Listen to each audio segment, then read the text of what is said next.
todos, ¿qué tal? Muy buenas. Soy Joel Domínguez del equipo de contenido de Top Doctors España. Encantado de saludaros. Hoy estamos acompañados por la doctora Diana Sánchez Sánchez, psicóloga en Torrelodones, en Madrid. La doctora Sánchez se licenció en psicología por la Universidad Complutense y a lo largo de sus 20 años de trayectoria profesional se ha especializado en psicología clínica, en psicoterapia y en sexología. En 2006, a raíz del nacimiento de su primer hijo, la doctora Sánchez decidió especializarse también en psicología perinatal. Y es precisamente sobre psicología perinatal sobre que hablaremos a continuación. Doctora Diana Sánchez, muy buenas. Hola, buenas, ¿qué tal, Joel? Encantado de tenernos aquí. Gracias por acompañarnos este tiempo, aunque sea breve. Gracias por acompañarnos y dedicarnos unos minutos. Gracias a vosotros por invitarme y darme esta oportunidad de contar un poquito de mi experiencia. Perfecto, doctora. Pues ya para empezar, ¿qué es exactamente la psicología perinatal?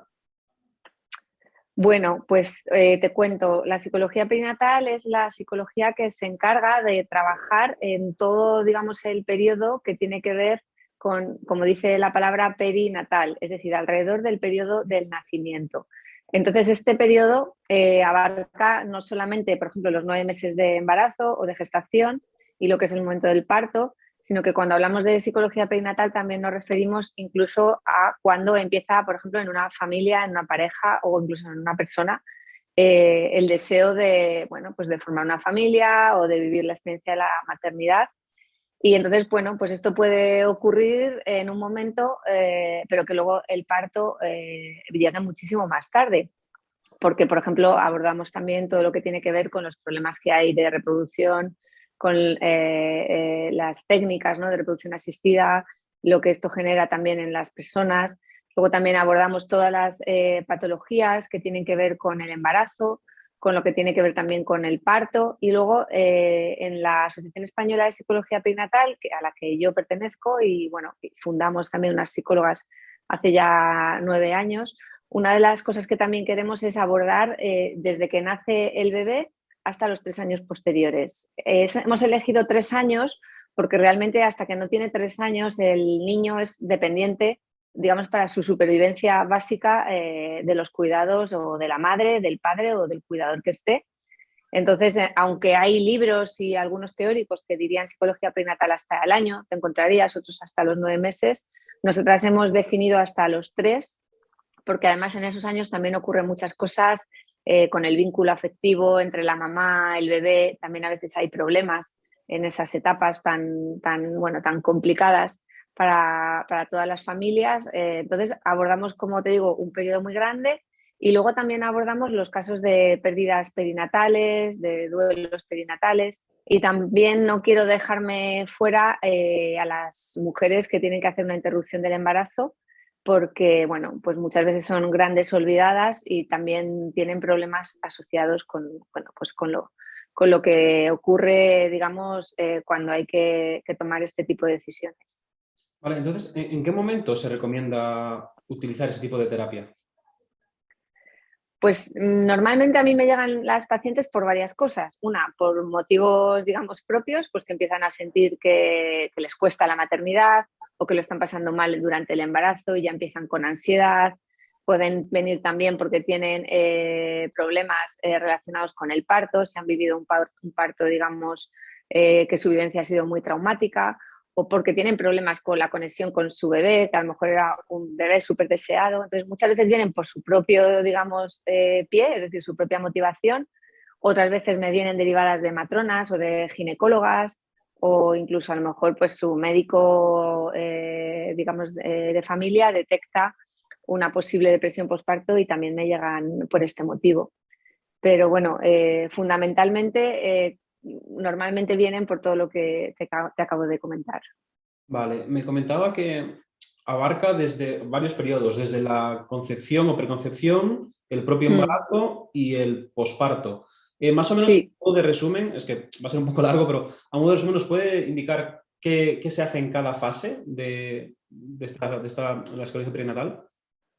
Pues es que mira, a ver, un poco lo que atendemos al final es a la mujer y a lo que nos trae. Quiero decir, puede venir una mujer en el embarazo con ya depresión perinatal, es decir, siempre habrás escuchado un montón hablar de depresión posparto, pero es que la depresión posparto realmente muchas veces viene de antes.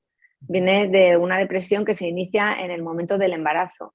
Entonces hay que trabajarla lo antes posible. Entonces, por ejemplo, problemas como ansiedad y depresión pueden ocurrir incluso antes del mismo embarazo. Como yo te decía, pues una mujer que está intentando quedarse embarazada de manera natural y no lo consigue y tiene que dar el paso a empezar a ir a clínicas de reproducción asistida. Entonces, lo que vamos a atender sobre todo es lo que te digo, son como casos únicos que a veces sí que tienen en común estas sintomatologías porque da un poco lo mismo en el momento en el que aparezcan. Siempre, digamos, lo que sí que tenemos un poco detectado es que tiene que ver o con la búsqueda del embarazo o con cuando ya aparece el embarazo, pues por ejemplo hay mujeres que les cuesta mucho también todos los cambios físicos a veces y les da miedo también qué va a ser de su vida, ¿no? Que a lo mejor la tenían muy bien y todo muy colocado antes del embarazo y tienen mucho miedo a cómo va a cambiar su vida. También pueden venir a veces porque, que no lo he dicho, pero por ejemplo en el posparto muchas veces vienen por problemas sexuales y esto les trae problemas de pareja a su vez. Esto suele ser también una consulta bastante habitual porque hay una bajada del deseo importante o porque ellas se focalizan mucho en la crianza y en la maternidad y a lo mejor pues la pareja no lo entiende. Entonces, es largo sí de explicar y sobre todo porque pueden ser a veces problemas muy comunes y lo que sí que tenemos que atender es cada caso individual. Y luego hay una cosa también que hay que tener en cuenta, que no lo he dicho, y es que al final, por ejemplo, depresión postparto, vamos, todos los autores y las investigaciones dicen que lo va a sufrir una de cada 4 mujeres, pero es que en el periodo perinatal también. Y de hecho, de las que lo tienen en el periodo perinatal es como algo así como que el 70% lo van a seguir teniendo en el posparto. Entonces, al final es como importante atender lo que nos traen. Y la otra cosa también, como digo yo, que es súper importante, es que se normaliza muchas veces esto, pues por ejemplo la tristeza o la ansiedad o las preocupaciones cuando se tiene un bebé y digamos que esto no es normal. Es normal que haya momentos de agobio o que haya cambios hormonales bruscos y que haya un momento de llorar y otro de alegría y de llorar de alegría. Todo eso es normal en el posparto.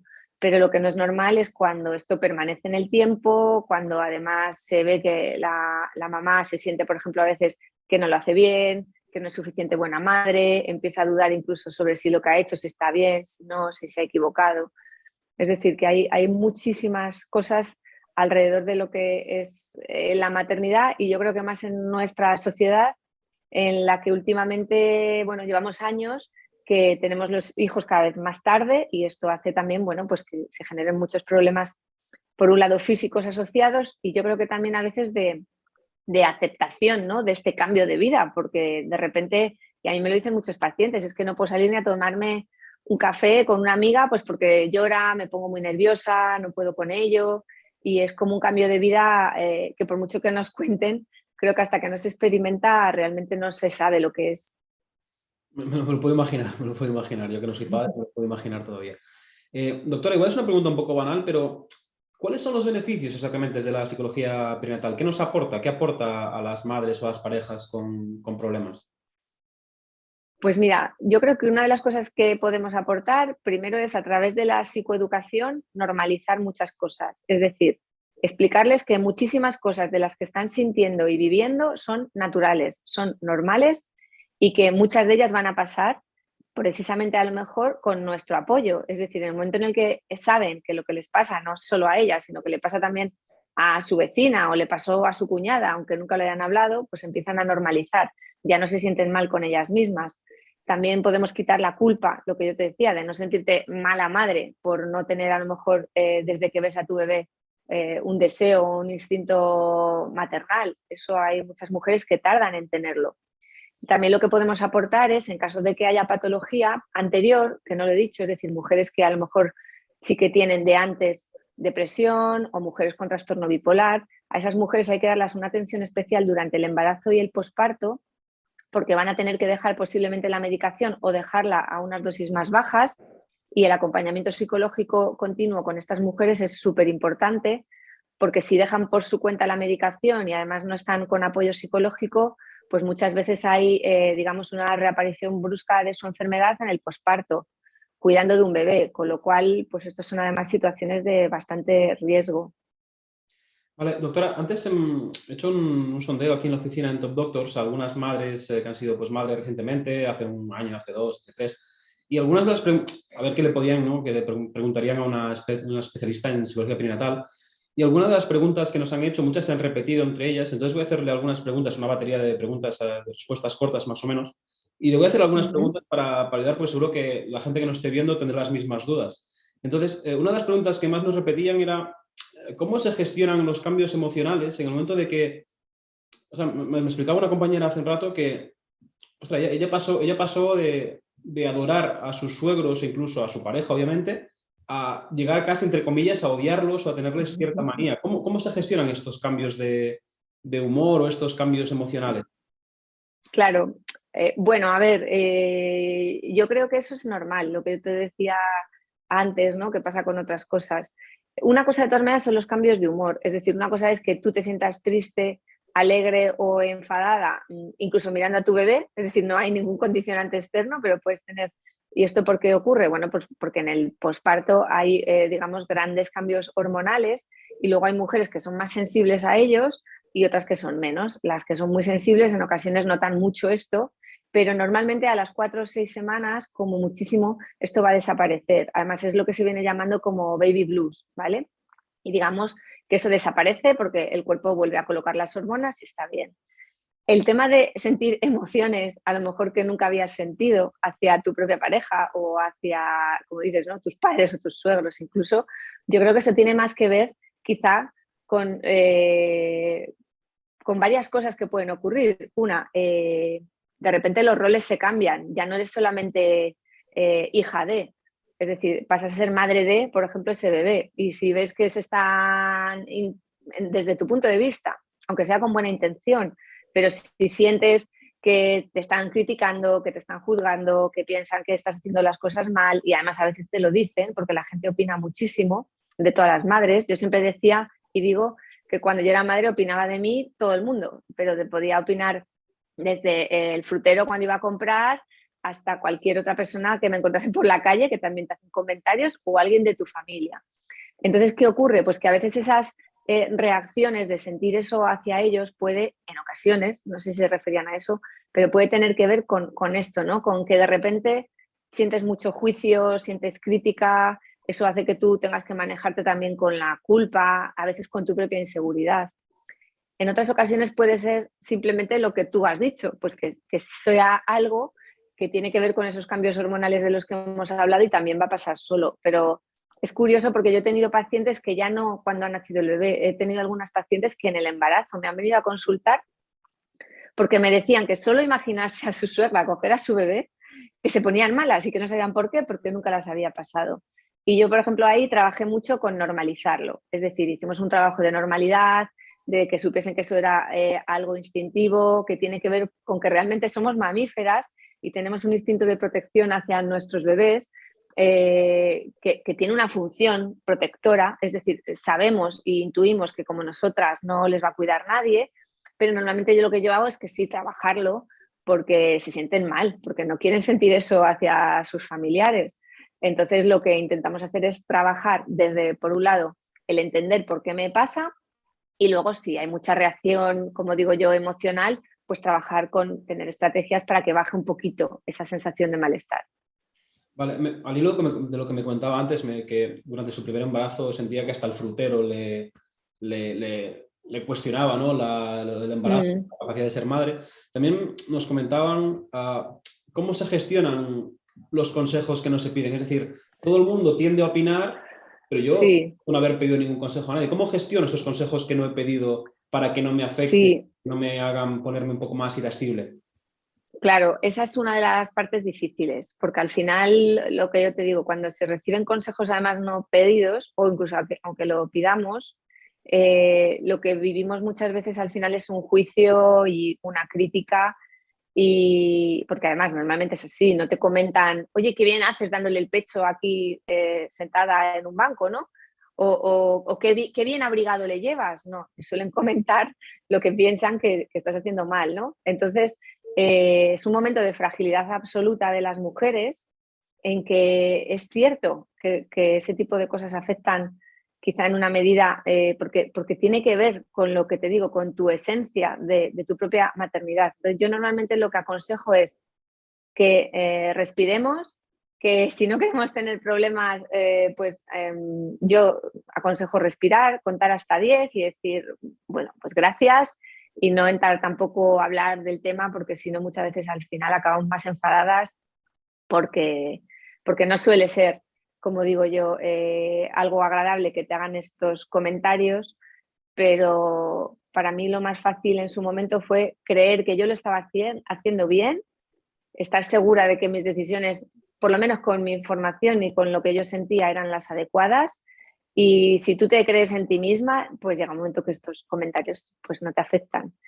Y en cualquier caso, pues con educación, si no, podemos decir, vale, pues muy bien, acepto lo que me dices, sobre todo si es un familiar y no queremos tener problemas, pero mira, yo es que estoy intentando hacerlo así, si me equivoco ya me daré cuenta y ya está. Es decir, aceptar el consejo, pero bueno, de alguna manera esquivar y decir que tú has tomado esas decisiones y bueno, que somos adultas. Vale, me parece un buen consejo, la verdad. La última pregunta, doctora, ya para acabar, es que nos comentaban cómo podemos gestionar ese sobreinstinto de protección que tenemos o que tienen las madres a veces, por ejemplo, de, ostras, es que me cuesta ver hasta que mi hermano coja a mi niño o que mi madre coja a mi niño, que mi suegro coja a mi niño, me cuesta hasta dejar que lo cojan. ¿Cómo podemos gestionar ese instinto de sobreprotección? Vale. A ver, primero de todo decir que esto es normal, es lo que yo decía antes, de que tiene que ver con un instinto mamífero puro y duro, y tú intenta coger, si no, un cachorro a cualquier otro animal y te aseguro que también te muerde, te ladra o lo que sea, o un gato, no dejan que te acerques a su camada. Es decir, esto es un instinto natural. Es decir, las mujeres, como decía, intuimos que como nosotros, como nosotras, no les va a cuidar nadie, ¿vale? Pero sí que es verdad que a veces, pues para ir también, por ejemplo, haciendo adaptaciones, pues si le tengo que dejar un ratito porque me quiero ir, porque necesito ir a darme una vuelta o porque voy a empezar a trabajar y voy a dejarle con mi suegra o con una cuidadora y tengo que confiar en esa persona porque al fin y al cabo es la que lo va a hacer. Entonces, quizás los periodos de adaptación yo siempre creo que son buenos con otras personas, ¿no? Para los bebés. Entonces, yo diría, si una vez que normalices esto, que no pasa nada, lo que decía, piensa en el resto de mamíferos. Lo que sí que yo creo es, bueno, hay que dar ese paso, pues darlo poco a poco, con tiempos de adaptación para el bebé, porque muchas veces lo que nos ocurre es que el bebé llora y entonces somos nosotras las que también nos ponemos nerviosa. Pues dar tiempo, el bebé puede que llore, no pasa nada. Y luego también si nos sigue pasando y tenemos esa necesidad de que nos ayuden, pues bueno, pues hacer un trabajo propio de a lo mejor yo trabajo mucho con mindfulness, pues respirar, decirnos a nosotras no pasa nada, está bien, está con alguien que le quiere, está con alguien que le va a cuidar y confiar en eso, ¿no? Porque si no es muy difícil que podamos, ya te digo, dar pasos a veces tan sencillos pero tan complicados como empezar a trabajar o poder disponer a veces de tiempo para nosotras. De acuerdo, pues doctora Sánchez, muchas gracias por acompañarnos este tiempo, por dedicarnos un poquito de su tiempo, de compartir sus conocimientos con nosotros y por haber aceptado esta entrevista con Top Doctors. Nada, muchas gracias a vosotros y encantada de estar aquí. Y a vosotros nada, es deciros que seguiremos aquí en el canal haciendo entrevistas y que si tenéis alguna duda sobre psicología perinatal podéis pedir cita con la doctora Diana Sánchez a través de topdoctors.es. Un saludo a todos. Gracias. Gracias.